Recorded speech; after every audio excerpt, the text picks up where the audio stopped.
Olá, bem-vindos a mais um episódio do Sinusp em Casa, que é o podcast vinculado ao cinema universitário da USP. Eu sou Estela, sou estudante de audiovisual e faço parte da equipe de curadoria. Eu sou Gustavo, também sou da equipe de curadoria do Sinusp, estudante do curso superior do audiovisual. A gente está aqui hoje com a pesquisadora Carol Junqueira. Olá, boa tarde, bom dia, boa noite.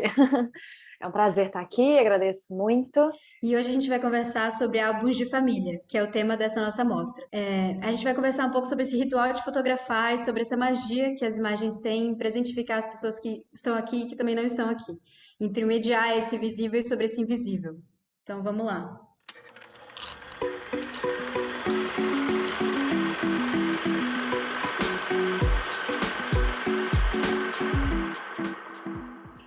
Bom, Carol, a nossa mostra é composta de uma série de filmes que estão, de alguma forma, compondo álbuns de família, promovendo várias reflexões sobre a família, famílias que estão presentes, famílias que não estão presentes, pessoas tentando descobrir partes de suas famílias, descobrir sua identidade nesse processo.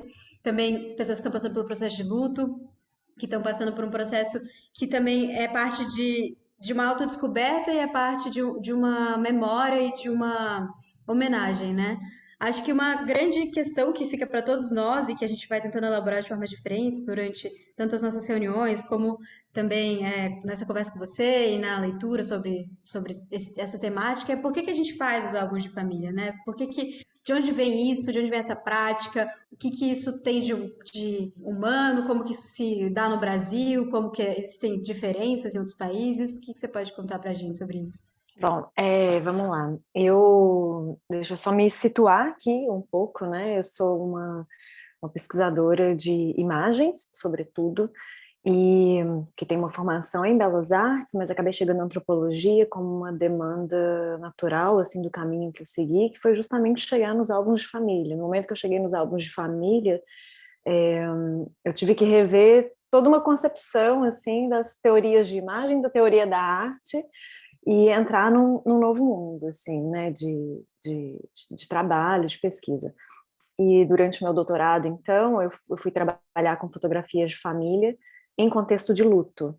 Mas para eu também entender o que significava esse contexto de luto, eu tive que fazer um mergulho no universo das fotografias familiares para falar sobre o que, para entender sobre o que elas falavam, né? E, tipo, justamente que desejo é esse, de onde vem esse desejo de contar essa história, né? Porque é uma história que se conta, é uma invenção, é uma narrativa, é uma possibilidade de história, né? A fotografia, assim, vamos situar um pouco a fotografia, né? A fotografia, ela é anunciada, a invenção dela, em 1839, né?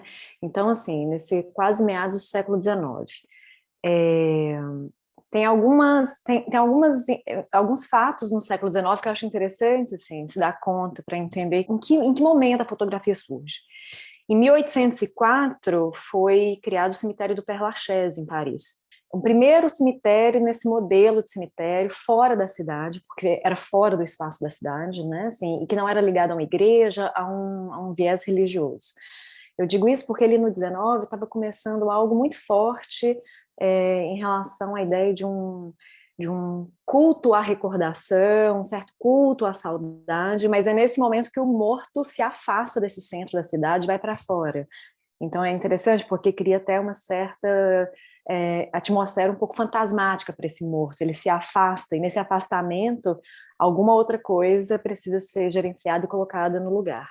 Logo depois surge o retrato, surge a fotografia e com isso o retrato. E muito rapidamente começa a surgir fotografia do morto, também do vivo, mas do morto também, que é interessante pensar nesse afastamento do morto para fora da cidade, mas o morto vira imagem. E então no 19 a gente tem esse momento em que o cemitério sai da cidade, a gente tem o advento da fotografia em 39, a gente tem o surgimento da Kodak em 1888, que então traz o universo da fotografia amadora. E a Kodak surge com aquele slogan, você aperta o botão, nós fazemos o resto, que populariza essa prática assim intensamente. Claro que quando a gente fala populariza é sempre muito relativo, igual quando se diz que a fotografia em 39 popularizou o retrato, todo mundo tinha retrato, também é mentira, né? Mas em relação à pintura, é óbvio que houve uma popularização. Enfim, então a gente tem aí no 19 um processo de transformação em relação... Tá, 19, progresso, movimento, tudo em aceleração, Sim, é muito interessante perceber como que o 19 é uma virada muito grande nos processos de aceleração e do desejo de retenção, né? E eu acho que a fotografia respondeu muito rápido a um desejo de retenção. Mas antes da fotografia já existia uma prática de miniaturas pintadas, de retratos em miniatura, do rosto, enfim, do familiar, da pessoa amada, do filho, dos pais, e que eram trocados. Claro que a gente também está falando de pessoas mais abastadas, mas menos abastadas que os reis, que eram os únicos que um tempo antes tinham seus retratos pintados. Então, se a gente começar a voltar, a gente vai ver toda uma genealogia da ideia do retrato, né, das dimensões do retrato, dos grandes retratos de reis e rainhas, e depois chega na miniatura mais pessoal, mais íntima, até chegar no retrato, na fotografia. O que eu sinto é que a fotografia, quando ela surgiu, ela respondeu a uma demanda que já existia, e ela respondeu de uma forma rápida, imediata, mais possível e com um diferencial. Ela parecia realmente a prova de um real. E para que aquela fotografia tivesse sido feita, era preciso que o referente, né, que o ser amado, estivesse estado diante do dispositivo fotográfico, que tornava isso uma relação, criava uma relação de contiguidade, uma relação mesmo de uma fricção de corpos, né, entre o corpo fotografado e a fotografia. Então, eu acho que a fotografia, quando surge, ela responde a uma demanda que já existe, de alguma forma, né, dos retratos, de trocar o retrato, a pessoa que vai viajar e leva junto a miniatura pintada e depois a fotografia. Em 1854, surgiu uma técnica chamada carte de visite, desenvolvida pelo francês Disdery, que possibilitava, numa única placa fotográfica, fazer até 8 retratos, o mesmo retrato, 8 cópias do mesmo retrato. E aí as pessoas faziam isso e trocavam, tinham o hábito de trocar, eu te dou meu retrato, você me dá meu retrato. Então tinha essa popularização do retrato girando de forma muito material, de muito corpórea, era o meu corpo que seguia junto com esse corpo. Então é interessante a gente pensar nessa primeira fotografia hoje, quando a gente vive no mundo digital, né? Porque a gente perde a noção de que a fotografia surgiu completamente material. Os daguerreótipos, eles eram objetos únicos, eles não eram reproduzíveis, assim. Eles eram uma peça única, que era um negativo e positivo ao mesmo tempo, e que tinha que ficar numa caixinha guardada, porque senão ele oxidava, a imagem continuaria oxidando se ela não fosse fechada na escuridão. Era um pequeno estojo, que para ver aquela fotografia você tinha que abrir, procurar o ângulo certo, mexer, né, na caixinha, na foto, procurar o ângulo certo para conseguir ver o positivo. E logo depois você fechava, para que a imagem não continuasse o seu processo de desaparição, como o próprio corpo, né? Então, bom, eu estou falando de uma coisa geral desse surgimento da fotografia e como ela responde a uma demanda de fotografar o vivo, de fotografar o morto, de tudo isso ao mesmo tempo. Mas daí para o álbum de família a gente, né, dá um salto, porque por que de repente então começar a contar essas histórias? Para além do retrato trocado, né, eu te dou o meu, você me dá o meu e eu sigo com você, o seu rosto, que vem do universo então das miniaturas e tudo, o que acontece com o álbum? Enfim, a gente pode pensar nessa ideia, né, como eu falei, do culto à recordação e tudo que vinha crescendo muito forte. Era aquele ambiente século XIX também, assim, do romantismo, das nostalgias, das melancolias, assim, toda essa aura estava ali um pouco, né, presente.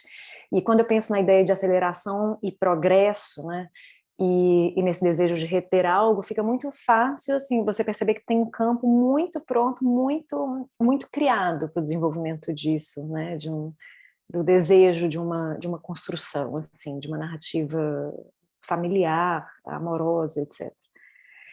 E aí tem algo que é muito revelador, que é a publicidade da Kodak, a partir de 88. Eu acho a publicidade da Kodak a publicidade, assim, mais genial, desenvolvida. Ela é muito reveladora, assim, eu recomendo muito às pessoas que se interessam por esse tema procurar publicidade, e assim, infinita, é muito grande, muito ampla, assim, de 88, enfim, até para lá do século XX, até acabar a Kodak. Mas o que é muito interessante é que a Kodak, ela começou a dizer na sua publicidade o que era interessante de se fotografar. Porque até então, as fotografias eram muito solenes, né? Posadas, de estúdio, um pouco sem contato, sem sorriso, né? E a Kodak começa, então, de repente, a falar algo como, por exemplo, naquela manhã de Natal, em que o seu filho, com cabelo ainda atrapalhado ao acordar de manhã e com seu pijama, vai abrir o brinquedo embaixo da árvore. Por que não fotografar esse momento tão caseiro, tão doméstico, a vida íntima? E assim, já tem um contraponto muito grande da foto de estúdio, né, posada, para essa ideia do filho descabelado, de pijama, abrindo presente embaixo da árvore de Natal. Dou esse exemplo para dizer assim, a Kodak nos ensinou o que era interessante fotografar para compor a nossa história familiar. O nosso relato visual, que não é só visual, porque é oral, assim, como se o álbum familiar fosse um certo audiovisual, né? Porque ele precisa do relato, né? Ele precisa de uma oralidade. Então, eu acho que tem, voltando a essa pergunta, de onde esse desejo? Eu acho que tem todo um universo ali nesse século XIX, com o surgimento da fotografia que foi alimentando, né, essa possibilidade de guardar, mas tem uma dimensão também da publicidade, do universo do surgimento dessa fotografia amadora que foi dando pistas de como poderíamos fazer, assim, o que poderíamos fotografar. Tem até algo muito interessante sobre a Kodak quando começa a surgir a coisa do turismo em massa, que parece que nos Estados Unidos tinham placas assim, tipo, vamos supor, numa paisagem, na estrada, um lugar lindo, uma placa da Kodak falando, fotografe aqui é um bom lugar para fotografar. A gente foi ensinado a isso que parece tão natural, olhar para algo e pensar, isso é fotografado, que lindo, vou tirar uma foto, isso é ensinado, isso foi ensinado, né? Isso foi ensinado de um jeito muito perspicaz, né? Muito, muito interessante. Mas, bom, é isso, assim, esse terreno do século XIX, eu acho que ele já nos fala muita coisa, né? Eu acho que é por aí que a gente deve seguir um rastro desse desejo, né? De onde veio esse desejo? Bom, tem o desejo de se contar histórias também, né? Um desejo primordial de se contar histórias. Então, a gente está falando do século XIX, mas a gente está falando de toda a história da humanidade, né? Produzir imagens contra a morte e contar histórias contra a morte. Eu achei muito bonito isso que você foi falando, porque à medida com que você ia falando de coisas assim do século XIX, a gente consegue ainda enxergar os rastros disso na nossa vida, né? Essa coisa do retrato que levo comigo. Eu tenho os retratos 3x4 das pessoas que eu amo na minha carteira, sabe? Apesar de eu achar que isso não é uma prática tão comum assim como era alguns anos atrás, né? Mas É. a gente ainda tem esse hábito de trocar, assim, namorados trocam fotos, eu fico com a sua, eu guardo na minha carteira. A minha mãe, ela, inclusive, ela comprou uma carteira nova só para abrigar as várias fotografias, assim, porque era foto de tanta gente que precisava de uma carteira com o suporte para isso, né? Sim. Não, e é bonito porque tem várias carteiras, eu nunca tinha pensado nisso, mas realmente existem várias carteiras, ou existiam antes, que vinham com espacinho transparente, né? Assim, que eu agora me penso, será que era justamente para se colocar o retrato?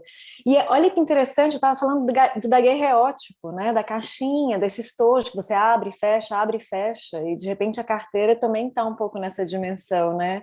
Usado em determinados momentos, mas também nesse lugar de um guardado, né? De um certo precioso mesmo. Que vira quase um álbum, né? Essas páginas transparentes em que você coloca a Sim, página e pode. A da minha mãe era exatamente assim, várias partes transparentes que poderiam ser usadas tanto para cartão, mas ela colocava as fotografias ali. Enquanto você falava dos retratos pintados, né? Isso também super é uma realidade aqui para gente. Os meus bisavós, eles não têm uma fotografia, eles têm aquele retrato pintado bem tradicional do interior, né? Que a gente viu que se alastrou nos lugares justamente onde a fotografia não era tão acessível assim, né?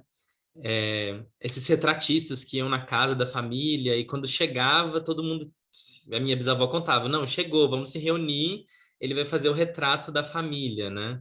Esse momento de registro como algo também muito importante, né? Às vezes é único na história daquela família, é uma única oportunidade de se contar aquela história, né? De de fixar a história, principalmente, né? Exato, e não só a história, mas o vínculo.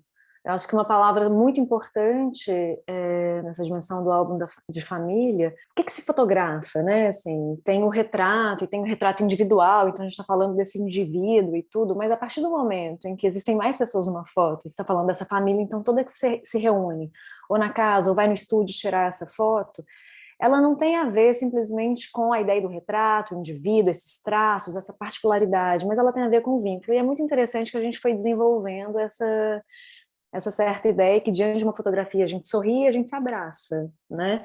Não tem muito isso de vamos tirar uma foto juntas e cada um fica assim com o braço cruzado ou com as mãos para baixo, tem essa coisa do se abraçar. E por mais que seja uma coisa já, enfim, uma coisa meio clichê, talvez uma coisa meio cultural, sem a gente pensar muito a respeito, eu acho que ela vem de uma dimensão mesmo da fotografia como esse espaço de vinculações. Então eu penso muito nisso, por exemplo, quando eu vejo as fotos pós-mortem, né? As fotos pós-mortem são fotos em que aparece um cadáver na foto. As fotos, principalmente do 19, muitas fotos de criança, né? A mortalidade infantil era muito alta, morriam muitas crianças, elas quase nunca tinham uma fotografia feita enquanto estavam vivos, então eram fotografados quando morriam, às vezes de olhos abertos, brincando, tipo, com um brinquedo na mão, como se estivesse brincando, e às vezes de olhos fechados. Aliás, as campanhas publicitárias da época também sugeriam isso, assim, que os pais, a família poderia escolher se queria olho aberto ou olho fechado, como vivo ou como dormindo, né? Então tinha essa opção. Bom, só do bebê, como eu falei, de olho aberto ou de olho fechado, mas muitas mães, inúmeras, em vários lugares do mundo, claro, sobretudo na Europa e nos Estados Unidos, mas tem no Japão, tem no Senegal, tem aqui no Brasil, tem em vários lugares, fotos das mães segurando seus filhos mortos, olhando na direção deles, ou olhando para a câmera, ou olhando para um além da imagem, né, para um fora de campo totalmente impalpável. Mas diante dessas imagens, o que eu vejo é o vínculo. Não é a mãe viva, não é o bebê morto, mas é essa vinculação, né? Sobretudo quando se trata de uma mãe com um filho, né? Nesse vínculo que é esse corpo com corpo e como se o ato fotográfico fosse esse momento de uma vinculação que não se desfaz. É preciso a gente também se dar conta que a fotografia, quando surge, ela tem uma dimensão mágica mesmo, ela tem uma dimensão mágica, e não é à toa que depois a gente teve fotografias espíritas, né? No final do 19, início do 20, em que alguns fotógrafos que se diziam também médiums fotografavam pessoas vivas e no ato fotográfico aparecia um espírito, através de alguma técnica de sobreposição, né, de negativo, de mancha, de borra e tal. Era como se o próprio ato fotográfico se tornasse o momento do encontro. Então, assim, é preciso ter uma concepção do ato fotográfico, né, desse momento, como muito mágico, como um lugar, como um momento de acesso de um mundo, né, em outro mundo. E aí esses fotógrafos foram super julgados depois, é claro, né, assim, presos, e alguns confessaram a fraude, mas, diante disso, várias famílias não aceitavam a ideia de fraude, mesmo os fotógrafos reconhecendo, falavam, não, eu tenho certeza que era a pessoa. Não interessa o que esse fotógrafo diga. Eu tenho certeza que era o meu pai, eu tenho certeza que era minha mãe, eu tenho certeza que era o meu filho. Então, assim, a imagem, ela tem essa dimensão muito mágica mesmo. Assim, eu acho que hoje eu falo hoje, a gente fica muito também a gente fica nessa nostalgia, né, do antigo, do papel, que a gente não pega mais. Mas, enfim, dando só um exemplo, porque a gente tem muitas nostalgias, eu acho, em relação a muita coisa, sobretudo agora que a gente está aqui na pandemia, né, se falando desse jeito, todo mundo é imagem, a gente é imagem. Eu olho para vocês e olho para mim mesma. Isso, aliás, eu acho que é algo que a gente tem que falar a seguir. O que significa eu me tornar imagem também nas relações, né? Nessa questão ainda da magia da imagem, e voltando um pouco para o cinema, pensando, é um grande debate, né? Essa questão do processo do filme, né? Da produção, de como aquilo se marca, né? Como que a imagem surge, marca o filme. Tem vários debates em cima disso, porque tem esse teórico que você deve conhecer, que é o Bazin, né? Que é um grande crítico de cinema, que fundou a Academia de Cinema. Ele vai falar justamente desse acesso ao real, né? Da indexicalidade daquilo que toca. E como isso, de alguma forma, se relaciona com essa busca, né, que a gente tem de encontrar algo através da imagem, né? Seja um vínculo, seja uma resposta, seja algo que a gente não vai ter acesso ali também através do material. E me lembra um pouco nos seus artigos e um pouco da sua tese que eu li, que você menciona aquele, acho que eu não sei se é um conto, uma história do Calvino sobre o homem que através da imagem vai tentar buscar fotografar todos os instantes, porque, né, algum instante merece ser fotografado e outro não. Né, porque você destaca um instante, você escolhe fotografar aquilo e de alguma forma você talvez perca, né, essa dubiedade, essa questão do antes e o depois, ou até o durante, né? O que vem, o que está acontecendo ali no meio. Enfim, e no cinema essa ideia da magia, de algo que vem e de algo que demonstra para além do que nós conseguimos ver com os nossos olhos a vida, né? O Bazin também vai falar dessa ideia que o cinema, assim como a fotografia, que vem carregando essa memória histórica também dos retratos, né? De como as pessoas posavam e como você bem fala, elas se faziam de mortas, né? Elas tinham que ficar paradas já para serem, já nos retratos, já nas pinturas, elas já tinham que ficar paradas e no começo da fotografia elas também tinham que ficar paradas muito tempo para serem registradas pela fotografia. É, o cinema também vem com toda essa carga, né, de mito, né? Ele fala que o cinema ele nasce como um mito, ele nasce como uma ideia de que ele vai ser de captar a vida, né, por real, de ter algo que capte todos os estímulos, todas as coisas. Sim, e aí a gente lembra que um dos primeiros filmes, né, em 1895, o Lumière, ele gravou um almoço em família, né? O cinema também ele surge nesse âmbito familiar, muitas vezes, né? Acho que isso é algo muito interessante de se pensar e de se pensar essa relação entre a imagem, que é algo parado, e que a pessoa que está sendo capturada fica parada e de repente vem o movimento, né? De repente vem um pouco, e isso se relaciona um pouco talvez com essa reflexão de agora nós somos imagem em movimento, somos imagem ao vivo, né? Somos um pouco disso tudo, né? Não sei.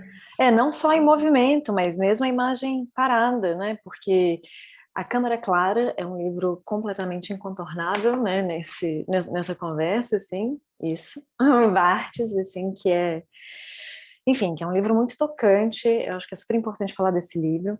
Mas eu falo porque nesse livro, pegando essa última fala, né, sobre a imagem em movimento, né, sobre se tornar imagem em movimento, mas o Barthes fala sobre algo como assim, é preciso que pensemos nisso, o que significa essa mudança assim de relação consigo mesmo, com a própria imagem, consigo mesmo, quando nos tornamos imagem, assim, a ascensão, tipo, o advento de si mesmo como imagem.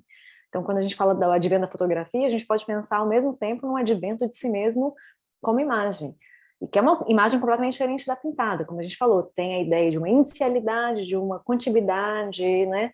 Eu costumo falar muito isso em sala de aula e tudo, que a gente vai para antropologia, para comunicação, para as artes, discutir fotografia. Então tem toda essa coisa, dessa conversa sobre estética, sobre as ficções fotográficas, sobre a manipulação, sobre o que a imagem inventa, sobre o quadro, o enquadramento, sobre as mentiras da imagem. Só que diante do porta-retrato, do lado da nossa cama, diante do 3x4 dentro da carteira, a gente acredita em tudo.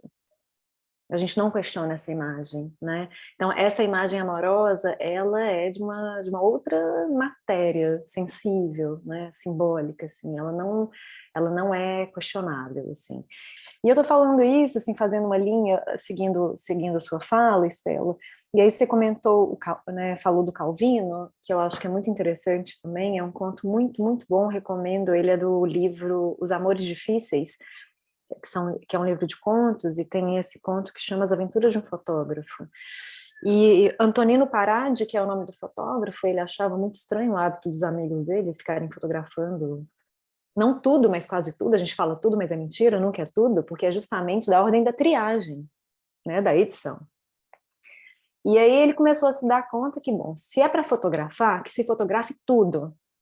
Não só a hora que a criança está sorrindo com um castelo de areia, mas a hora que o castelo desmorona e a criança chora, a hora que a babá vai consolar a criança, e a hora que a criança fica melhor e vai dar uma volta, e a hora que... E aí ele enlouquece, é claro.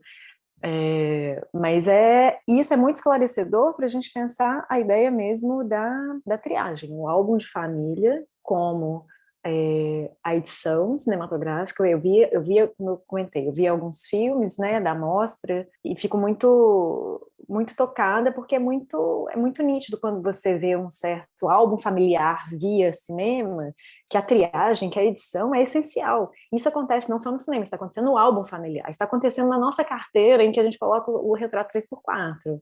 Quais são os retratos que estão na nossa carteira? Já tem uma edição aí. Quais são os retratos que estão expostos nas paredes da nossa casa? Então, assim, eu pego o exemplo do filme Por Mais Uma Hora com Você, que é um filme muito, muito tocante. Porque é um álbum, é um verdadeiro álbum, né? Aquilo, assim, são pouquíssimas imagens que não sejam as de arquivo, né? As familiares. No máximo, tem algumas imagens em que aparecem os diários, né, assim, ou as cartas, e você vê uma mão, que é a mão que narra, que é a da filha, embora ela narre na voz da mãe, que tem algo muito interessante aí, né, porque a narração, ela é essencial para o álbum, e essencial, assim, quem conta, porque mesmo que essa narração não esteja presente, existe uma narração implícita, né? E esse filme ele é muito interessante porque ele vai e vem, né? Quer dizer, ele tem uma cronologia, né? Vai lá desde os bisavós, enfim, vai contando, mas de repente tem momentos em que tem um corte e volta para imagens do passado, né? Como se o presente estivesse tentando buscar sinais no passado. E tem essa recorrência, né? De será que já estavam nos olhos da menina o que aconteceria com a mulher?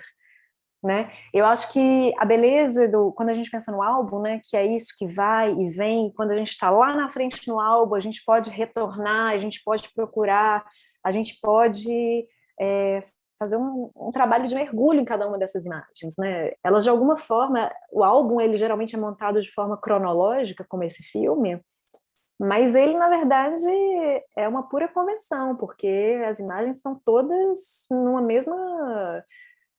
mesma cronologia, assim, ou num certo anacronismo, ou numa sincronia com o agora, porque a experiência é sempre do agora. Estar diante de um algo, como estar diante de uma imagem, a experiência é a minha experiência como usufruidora daquela imagem, percebedora daquela imagem, observadora, como alguém conectada àquela imagem, né? Então é muito interessante porque, não sei se é o próprio Barthes que fala na Câmara Clara, que para serem fotografadas as pessoas tinham que posar como se estivessem mortas, né? E ele fala também dessa microexperiência da morte que é ser fotografada, tanto porque a imagem congela, porque ela fixa algo para sempre perdido, quanto pelo fato da gente ficar imóvel de repente, a gente sai do cotidiano e se torna imóvel para que aquela imagem aconteça, né? Mas, bom, no cinema tem uma outra dimensão, a gente volta, você falava da imagem em movimento. E aí isso me faz pensar em algumas coisas que eu li muito interessantes na época da minha tese, pensando no álbum, que por mais que as imagens estejam fixadas, paradas, enfim, o álbum produz o movimento delas, né? Porque é nessa dança entre elas, não só do passar a página, mas as fotos dançam no álbum, né? Elas trocam de lugar, elas somem do álbum, elas desaparecem, elas vão para porta-retrato, elas são enviadas para famílias que emigraram, elas são, enfim. Acho que essas histórias particulares, eu falo isso porque quando a gente trabalha com o universo de fotografias de família e de luto, é muito inevitável que a gente tenha que pensar sobre a própria experiência. E por que a gente fica tão tocado também, eu estou falando das próprias imagens, do próprio afeto, mas por que a gente fica tão tocado diante desses filmes? Por exemplo, dos filmes dessa mostra. Pelo menos assim, todos os que eu vi me tocaram profundamente. O que acontece? Não é a minha imagem, né? Não é a minha história, mas porque há algo aí que nos liga, há algo de comum, né, em tudo isso. Por isso que também falar da experiência de luto, por que toca a todos nós a experiência de luto de uma outra pessoa? Porque é sobre a nossa própria história também, né? Então, esse universo, ele é muito em torno dos afetos, né? Eu lembro quando eu escrevi minha tese, eu achava que minha tese era sobre morte, e um dia meu orientador falou, sua tese é sobre amor. E aí eu me dei conta de que era isso que regia, né? Todas aquelas escolhas, assim, as minhas escolhas, a escolha de me colocar, as escolhas, enfim. Sobre o que é a Câmara Clara? Eu falei, não é um livro sobre fotografia, é um livro sobre luto, mas eu ratifico, é um livro sobre amor. Eu acho que esses filmes todos que eu assisti são filmes muito, muito amorosos, embora levando em conta que o amor é algo complexo, né? O amor, a gente não está falando de um amorzinho, a gente está falando de muitas e muitas camadas. A família, né? A família é uma estrutura super complexa que envolve essa esfera afetiva e envolve o maior campo de conflitos, né?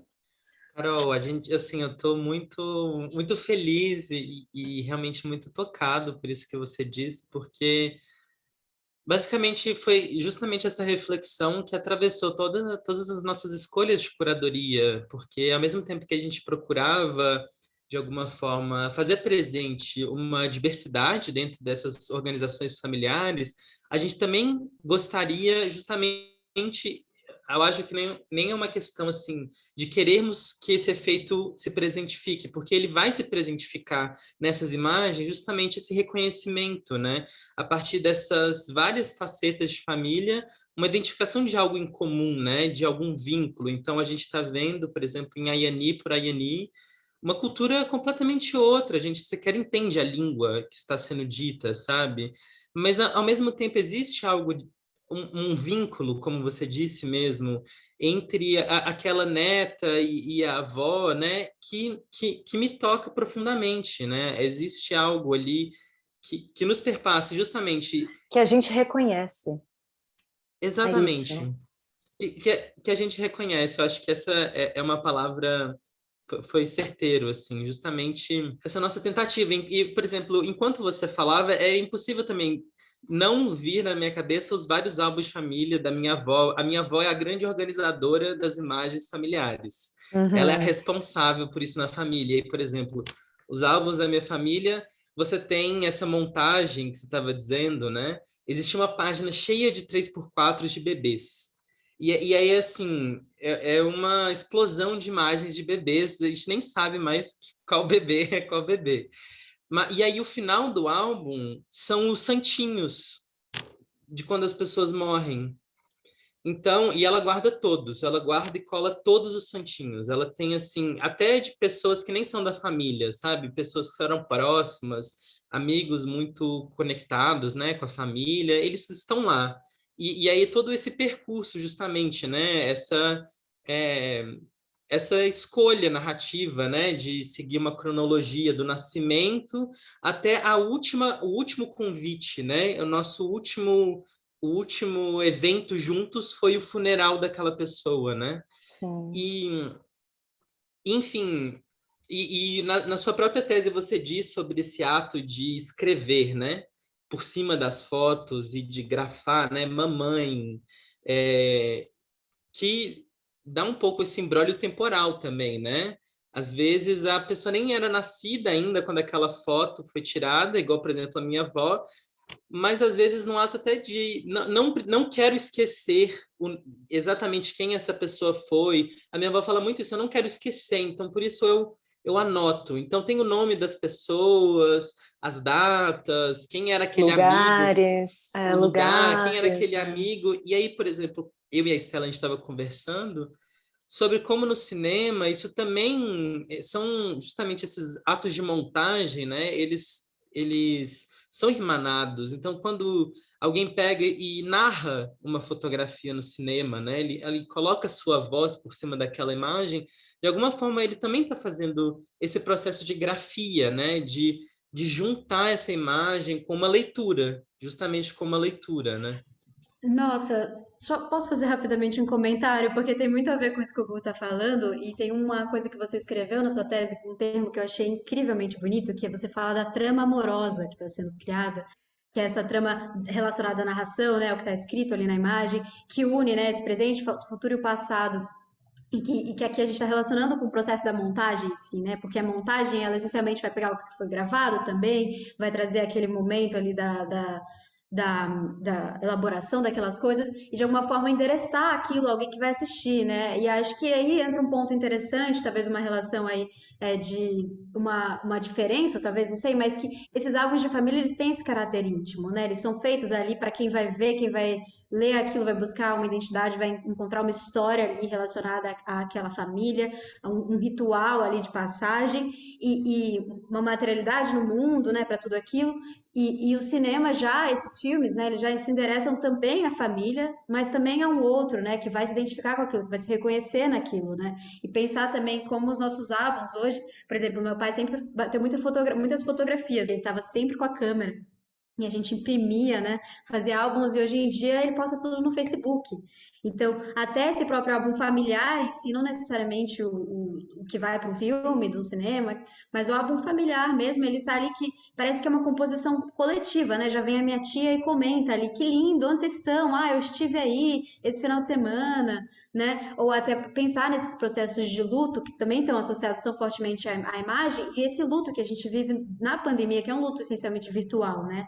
As pessoas postam imagens, as pessoas fazem funerais online, chamadas de Meet, as pessoas vivem isso muito mais, parece que, não muito mais, né? Porque eu acho que a imagem tem um papel muito forte disso, mas essa relação com a imagem, ela se torna quase que uma única relação que a gente vai ter agora com o morto, né? Porque a gente não vai necessariamente ver ele ali no caixão, a gente não pode, né? Então, acho que isso traz a potência da imagem no luto e também na nossa construção coletiva de identidade, de família, nas redes ela parece que ela toma uma coisa até relacionada com essa questão do público e do privado que a gente vê um pouco no cinema, né? Mas enfim, achei muito lindo esse termo trama amorosa, porque acho que é um jeito muito lindo para falar sobre esse ato de montar algo, de contar algo, né? Para um outro que vem no futuro, a gente estando no passado. Isso é muito tocante mesmo. Você falou da Covid, né? Eu acho muito importante a gente, enfim, se dar conta desse momento. Esse momento, o morto, ele está interditado, né? Assim, a imagem do cadáver. Então, não só não podemos nos encontrar, não só os velórios não acontecem, né, como aconteceu antes, mas essa interdição desse corpo como imagem, ela é muito reveladora, né, assim, de como precisamos mesmo dessa imagem do cadáver. Eu falo dessa imagem do cadáver, eu acho até redundante, porque eu penso o cadáver como já a imagem, assim, como o cadáver é a primeira imagem. Quero só voltar numa ordem da fala de vocês, quando o Gustavo falou do álbum da avó, né, me veio uma lembrança. Tem um pesquisador colombiano chamado Armando Silva, que escreveu um livro chamado Álbuns de Família, a História de Nós Mesmos, que é um desses livros, assim, acho que ele é de 98, assim, uma certa referência desses pesquisadores estudando esse tema. E ele fala sobre esses relatos orais, visuais, sobre essa construção, a narrativa, a triagem, tudo, mas ele fala algo muito interessante, que ao longo da história, da produção disso, isso em geral vem através de gestos e vozes de mulheres. São mães, avós, filhas, tias, irmãs construindo essas histórias. E eu não sei se foi coincidência ou não, mas todos os filmes que eu assisti foram filmes feitos por mulheres. Talvez o maior número dos filmes na mostra sejam de mulheres, eu não sei. Mas é interessante, claro, chega a ser, é um pouco polêmico falar disso nesse momento também, né? Afinal, o que são as mulheres, né? O que a gente está chamando de mulher?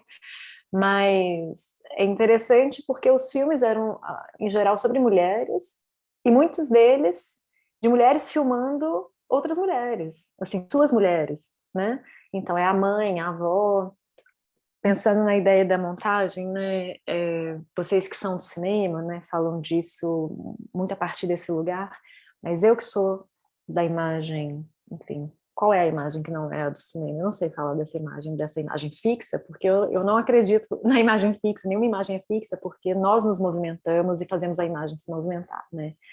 Mas a gente pensa muito em montagem também, né, a partir de alguns autores super importantes para nós da imagem, que é o Didi Uberman, e que traz o Warburg, e que, enfim, que trouxe toda uma nova concepção de um pensamento sobre imagem. Essas imagens estão o tempo inteiro se movendo, se montando e se remontando, e com isso é como se quase não interessa o que acontece numa imagem ou na imagem ao lado, o que interessa é o que acontece no meio, né? O que é esse intervalo que faz juntar imagens? O que acontece justamente no ato da passagem de uma para outra, né? Que é a própria montagem. O que interessa é a montagem. E então nessa colocação lado a lado, ou em cima, embaixo, ou nesse vai e vem, né? seja do álbum, seja da vida, seja do cinema, é que alguma coisa acontece. E aí eu pensei no filme da Kawase, que começa aquela, né, logo no começo tem aquela cena muito difícil do enfrentamento dela com a mãe, que ela chama de vó, que está nesse duplo lugar também, né, dessa origem materna, mãe e avó. Ela tem esse enfrentamento que é estranho, que é difícil, que a gente assim se reconhece por um lado no enfrentamento, mas não, será que o cinema deveria mostrar isso? Será que é ético? Aí entram todas as questões em torno da imagem. Mas é tão incrível porque na escolha dela, ela começa com essa imagem e depois tem toda uma construção da história do afeto. E fico pensando na montagem, se essa imagem tivesse ficado lá para o final, a gente ficaria talvez muito chocado com o filme, muito perturbado com o filme. Então, essa escolha dela também me parece muito ousada, muito arriscada e muito bela também, porque isso que a gente começa a discutir se é ético não colocar na imagem, né, colocar no filme, é o que a gente deixa para fora do nosso álbum familiar. E que esse era o incômodo do personagem do Calvino. Por que a gente vai fotografar só o momento em que a criança está sorrindo e não em que ela está chorando porque o castelo desmoronou? E a Kawase banca isso e põe isso no filme. E quando a gente começa a ler algumas críticas sobre o filme, assim, embora em geral sejam muito elogiosas e tudo, você percebe que tem um incômodo com essa cena, né? Será que ela não está mostrando mais do que ela deveria mostrar? E aí eu fico pensando, qual é a relação que a gente também estabelece com isso, assim? Porque a gente também tem o nosso reconhecimento aí. O nosso reconhecimento não está só no afeto e no amor, e nas perdas e no luto. A gente também reconhece esses momentos de embate, de conflito. E por que a gente está questionando a ética disso no filme? Será que é porque isso é um espelhamento também, sabe? Então, eu acho que esse filme ele é muito interessante porque ele é muito amoroso, mas ele não oculta o conflito. E isso é boa parte do que a gente faz nos nossos álbuns, ou, sei lá, nas nossas narrativas, é o ocultamento, né, de muitas partes. Mas o ocultamento, na verdade, ele é natural, porque isso é parte da edição, da montagem, da triagem, né? Uma montagem é muito que está ocultado. E é isso, a gente só não pode cair realmente na ideia de que tudo que a gente está vendo relata o que aconteceu, porque nem a gente relata o que aconteceu, nem a nossa memória relata o que aconteceu. No fundo, o álbum, ele tem a mesma estrutura da nossa memória. É um teatro. É um teatro. A gente pega algumas informações, a gente tem algumas coisas que a gente acha que a gente tem certeza de que se lembra, a gente tem algumas provas de algo que a gente considera prova, assim, pessoas que lembram junto, ou alguns retratos, mas no mais é um grande teatro. É uma grande invenção. Com certeza. Acho que você mencionou essa questão do conflito e como ele é deixado fora dos álbuns. E lembrei que vários filmes, na verdade, partem, né, do conflito para falar da família. Então, eles constroem o álbum em cima do conflito, né? Esse que você mencionou da Kawase, o Rebu também, né? Tem um outro que acho que você não deve ter visto, que chama O Corpo Bonito, da Ngozi Onwurah, que vai trabalhar, não necessariamente conflito específico, mas uma relação conflituosa entre a materialidade dos corpos ali na família, assim. Então, acho que é muito interessante essa perspectiva e como que em outras formas de álbum, nesse formato de cinema, né? Não diria nem nessas redes sociais, porque eu acho que nas redes sociais a gente também tende a selecionar muito mais não um conflito, né? Não sei se posso chamar isso de outras formas de álbum, mas enfim, nessas outras coisas que de alguma forma trabalham com material familiar, a gente pode partir do conflito também, né? E para talvez produzir um outro tipo de reconhecimento, né? Talvez explorar complexidades que agora a gente consiga, como sociedade, olhar e que a gente consiga, enfim, produzir outros dissensos, né? Tentar de alguma forma ir construindo em cima. O que eu acho muito interessante desse filme da Kawase, né, como eu falei, eu acho que é importante a gente voltar a isso, por que incomoda? Por que nos incomoda? Porque a gente reconhece também. A gente já falou de reconhecimento pelas vias do amor, mas a gente reconhece isso também. Por que incomoda? Por que talvez isso devesse ter ficado de fora? Por que talvez exista um limite ético? Porque ela está violentando a avó dela? Quantos de nós vive com a estrutura familiar justamente dentro desse conflito? Então, eu acho curioso porque eu acho que fala mais sobre nós do que sobre o filme, fala mais sobre nós do que sobre a Kawase, né? Porque é isso, diante das imagens, o que vemos somos nós. Assim, a gente tem o estímulo via imagem, a gente tem o estímulo via outras narrativas, mas a experiência que se dá, ela é sobre nós. E essa história do Facebook, que você comentou também, sobre então, e aí, o que aconteceu agora? O que eu penso é que talvez não seja tão diferente do álbum familiar, mas o álbum familiar saiu então daquele espaço material, eu falo material, é tipo de matéria mesmo, né, das páginas e tudo, saiu desse espaço privado, recluso dentro de uma casa, de uma caixa, né, da tia-avó, da avó, da mãe que busca e mostra, e foi para a rede. Então, assim, talvez não tem uma mudança, mas agora o álbum ele ganhou um outro corpo, uma outra materialidade, e talvez a ideia de família ganhou uma outra estrutura. A família se ampliou enormemente, não a família, mas o certo público, né, assim, a plateia dessa história. Mas é isso, quais são as tramas de origem que ainda rondam ali, né? Porque a gente continua, então, com narrativas, a gente continua com reconhecimentos, a gente continua com olhar uma certa intimidade do outro. Eu acho muito interessante uma coisa também que eu queria comentar, que vendo esses filmes que eu vi, todos eles têm essa abordagem do íntimo, a história particular, a história íntima e tal. E muitas vezes eu vejo muitos questionamentos assim, intelectuais sobre um pouco falando grosseiramente, e o que interessa? O que me interessa saber essa vidinha, essa historinha particular do outro? Né? Assim, como se isso não é material de produção de algo. Mas é isso, não é sobre o outro, é sobre o outro, a gente se sensibiliza com a história do outro, mas é nessa estrutura do reconhecimento em que algo acontece. E eu fico pensando, quando a gente então vê um filme ficcional, sobre uma história familiar, sobre conflitos familiares, a gente não sente tanto isso. A gente não questiona o interesse daquilo quando é uma ficção, mas parece que quando vai para uma dimensão mesmo, eu vou contar a minha história, tem gente que questiona assim, a importância disso, como se não interessa, isso é só sua história. Então eu acho louco isso também, como que parece que falar da própria intimidade, não interessa se é num filme, se é numa imagem, se é na sua tese, né, que eu acho que é espaço também para tudo isso, produz esse estranhamento, como se a gente devesse ser menos íntimo, se a gente devesse se expor um pouco menos. E eu falo isso, então, pensando nas redes, né, em que tem essa suposta superexposição, assim, desse íntimo e tal. O que acontece, né, nesse lugar? E eu falo de um lugar muito estranho, porque eu não tenho redes sociais.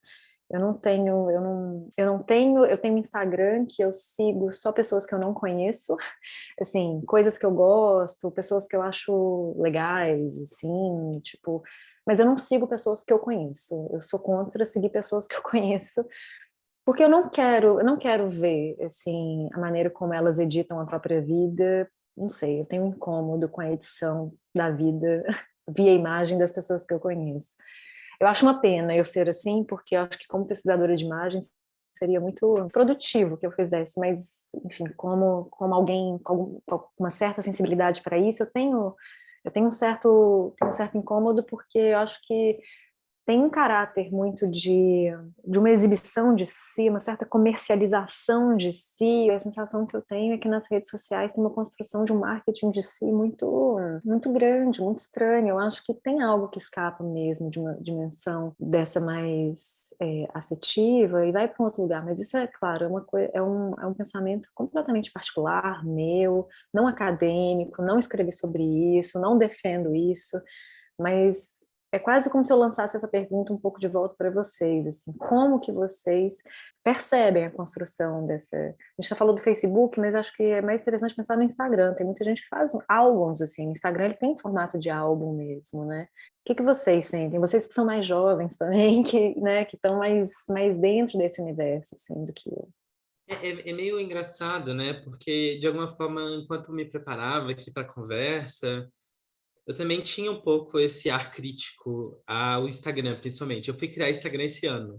Foi a primeira vez que eu criei Instagram com muita resistência, assim, mas chegou um momento em que era impossível não ter Instagram para me inserir, né, no mundo. Mas o engraçado é que enquanto você ia falando sobre os álbuns, eu fui identificando uns mesmos funcionamentos, sabe? Algumas coisas que são tão semelhantes, e eu acho que no cerne disso está o poder da imagem. A imagem permanece enquanto poder latente, enquanto poder presente, enquanto mágico. E sinal disso é que a gente continua fazendo as mesmas operações, por exemplo, para controlar ou ir contra esse poder. Então, por exemplo, quando um casal separa, eles apagam as fotos. Eles não permanecem as fotos, eles tiram as fotos do feed, porque de alguma forma aquilo presentifica uma relação que não é mais presente. Permanece um vínculo muito forte com a imagem. Ou quando alguém briga, enfim, você tem esse ato de recortar as fotos mesmo, né? De você rasgar o álbum, tirar a foto. Essa pessoa não é mais querida, essa pessoa ela não tem mais espaço nessa narrativa, né? Justamente aquilo que a gente estava falando das coisas que ficam de fora, né? Você tem toda a razão, assim, só um breve comentário, que isso que você falou sobre apagar as fotos e tudo é completamente o gesto que existe no álbum desde sempre, né? Rasgar, mudar, e corta a pessoa, né? Assim, o casal separou, corta, deixa só a pessoa que ficou, a que foi. Então, na verdade, tem um gesto muito parecido. E isso que eu fiquei chamando de marketing pessoal, na verdade, está no álbum, porque o álbum é a edição dos melhores momentos. A gente fica falando que tá, então nas redes sociais as pessoas estão editando os melhores momentos. Sim, no álbum também, que é justamente tudo isso que a gente está falando até aqui, né? É que o álbum ele era mais restrito antes, né? Ele não estava no mundo. E as redes sociais, o Instagram está no mundo. Então, é como se a rede social ela é super reveladora também de um gesto já antigo da construção do álbum. Mas tem uma coisa que é muito interessante. E os mortos? E os mortos? Porque, assim, os mortos, os cadáveres, né, eles fizeram parte de boa parte dos álbuns até em algum momento do século XX, né? Foram muito fotografados no século XIX, né, como eu falei. Muitos não tinham tido nenhuma fotografia como vivo, então é fotografado como morto, seja como estivesse vivo, como estivesse dormindo, ou já no caixão, enfim, foi tendo uma transformação. Mas eu pergunto isso pelo seguinte: hoje a gente foi chegando, a Kodak nos ensinou muito sobre o que fotografar, o que é fotografável, veja, isso é bonito, né? A criança, a mesa de casa, a mãe com seu ar doméstico, enfim. É interessante que em todas as propagandas da Kodak que eu vi muitas, não tinha nenhuma publicidade sobre como fotografar o morto. É curioso isso, eu não tinha pensado nisso, mas provavelmente aí já estava acontecendo uma transformação. Então a gente está ensinando a fotografar cada vez mais o vivo, os momentos mais comuns, os mais cotidianos. Então, assim, hoje o que a gente vive? A gente vive um momento em que a gente fotografa o nosso prato de comida. E a gente acha que ele interessa, né? Assim, a gente fotografa o prato de comida, a gente fotografa tudo, mas a gente não fotografa o morto. O nosso morto.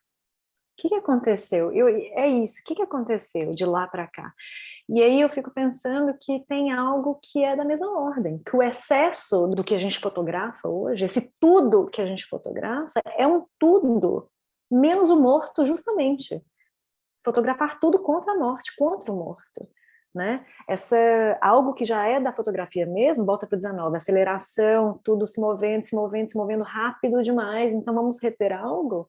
A fotografia, ela de repente agora, ela tenta dar conta de tudo, ela tenta mostrar todos os instantes, enfim, sem entrar na questão dos conflitos, mas pensando na morte como grande conflito, isso não é fotografável.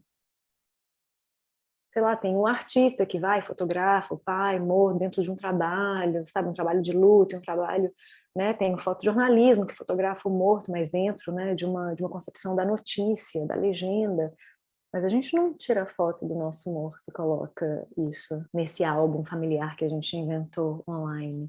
Então, tem algo muito parecido, mas tem algo radicalmente outro, mas radicalmente outro que é quase o mesmo, que é fotografar em excesso a vida para afastar uma noção de morte. Então, é um outro que quase chega no mesmo de uma forma muito maluca, porque fotografar o cadáver como vivo é também afastar a presença do morto, né? Nossa, isso que você está trazendo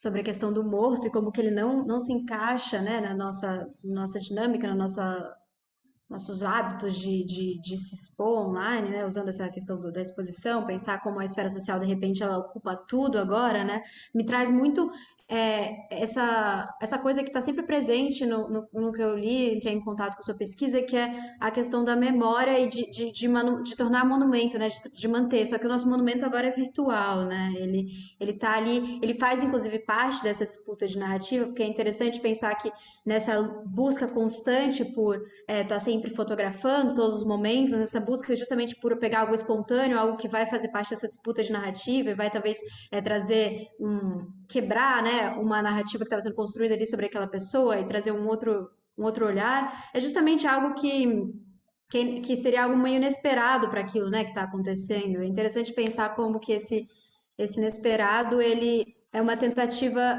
é quase que o oposto daquela imagem parada, né, que a gente fica esperando o fotógrafo bater, né? Ele é o que aconteceria ali naquele meio tempo, né? E agora com o Facebook fica a gente está sempre registrando a vida, vida, vida, nunca o morto, mas o perfil do morto fica ali, né? Quando ele morre, finalmente. Não fica a imagem dele morto, mas fica quais eram as memórias dele enquanto vida, de alguma forma. Acho que tem toda essa questão de lidar com a morte e lidar Exato. com o passado de modo geral, que fico pensando na história do Brasil, né, de passar pelo processo de luto, né, tanto um luto histórico mesmo por tudo, que é um processo que é meio negado, né, um processo que é constantemente deixado de lado. Então, para mim, essa reflexão assim fez muito sentido diante da história do nosso ambiente, da nossa comunidade, assim como um todo. Então, a gente daqui a pouco já tem que encerrar aqui, mas acho que é interessante como agora esse luto ele tá tão intenso, né? É um luto muito imenso, né? E é um luto pela imagem, acima de tudo, né? Acho que não acho que tem uma resposta, né? Acho que tem um grande caldeirão borbulhando com todas essas coisas, com a imagem, com a morte, com o luto, com a história, e que acho que são reflexões essenciais, assim, né, pra gente ter, da forma que a gente traz isso pra nossa família hiper estendida agora nas redes, né? E como que o luto coletivo agora parece algo que a gente tem vivido ininterruptamente pelo último ano, né? Esse luto coletivo. Eu acho que é importante a gente, de repente, finalizar, né, com isso mesmo, assim, com esse luto. Você falou do Brasil, e claro, você está falando do Brasil não só agora, mas está falando de toda a história do Brasil, né, sobre esse luto não feito, que é interessante perceber, assim, como uma violência do luto não feito, é perceber que enquanto o luto não é realizado, existe um não reconhecimento dos mortos, né? Assim, se a gente começa então a realizar o luto, então a gente tem que de fato lidar com esses mortos, né? O Estado tem que lidar com esses mortos, né? A nossa consciência de uma nação tem que lidar com esses mortos. Então, evitar o luto é evitar os mortos. Você falou sobre a memória e as narrativas sempre em disputa, né? A memória está sempre em disputa, mesmo em nós, nas nossas pequenas histórias pessoais, né? Não só a memória de um lugar está em disputa sempre, mas a gente está. Por isso que a memória ela está sempre se reinventando, né? Catando peças, catando cacos e inventando o que liga esses cacos. Então, isso é fora, isso é dentro, essa é a própria estrutura da memória, né? Uma invenção de si permanentemente. E agora, diante de tudo isso, de 500 mil mortos e de tantos caixões fechados, lacrados, tantos mortos não vistos, não tocados, tantos velórios não acontecidos, abraços não dados, e dessa relação que a gente agora passou a estabelecer nesse último ano via imagem com o outro e via imagem consigo mesmo, né? Que é o que eu tô falando. Eu acho muito estranho isso, de que eu tô em cada vídeo que a gente faz, a gente está vendo o outro, a gente está vendo a si mesmo. O outro está fantasmático, mas a gente também está. Então, assim, eu acho que esse momento parece que virou um estranho momento em que os vivos e os mortos estão numa estranha identificação, que está todo mundo bastante espectral. Os mortos que a gente sabe, mas não vê, e os vivos que a gente vê, mas não toca, e a gente que, de repente, também sai desse nosso sentir corpo, né? Assim, eu por dentro vendo vocês, mas que me vejo também ao mesmo tempo como imagem. Eu acho que tem uma fantasmagoria muito, muito grande nesse momento, né? Que É o luto pelo morto, o luto pelos vivos também, né? Assim, eu acho que a gente está muito dentro desse momento de agora para poder avaliar o que é isso, mas com certeza tem uma desestruturação das imagens do outro, de si, do vivo, do morto, que acho que só com a distância a gente vai poder realmente chegar mais perto, assim, do que aconteceu, do que está acontecendo agora, né? Carol, eu acho que, assim, com essa fala tão bonita que você faz, queria te agradecer profundamente pela sua fala, pelo seu trabalho, que é tão inspirador, assim, por ter topado vir no nosso podcast hoje. É, lembrar para o público que a nossa mostra vai estar aí. Acompanhe os filmes, eles estão completamente gratuitos, estão no nosso site, usp.br/sinusp. E um convite para conhecer o trabalho da Carol também, os textos, artigos, a tese dela, que é maravilhosa também. E falar para o público também, dar uma olhada nas nossas redes sociais, né? Estamos no Instagram, estamos no Facebook, é tudo Sinusp. Temos nosso podcast aí, vários outros episódios. E temos nossas mostras virtuais, completamente de graça, para vocês assistirem aí, fica por um mês. Agora essa mostra de álbuns de família, por favor, venham, frequentem e muito obrigada a todos aí.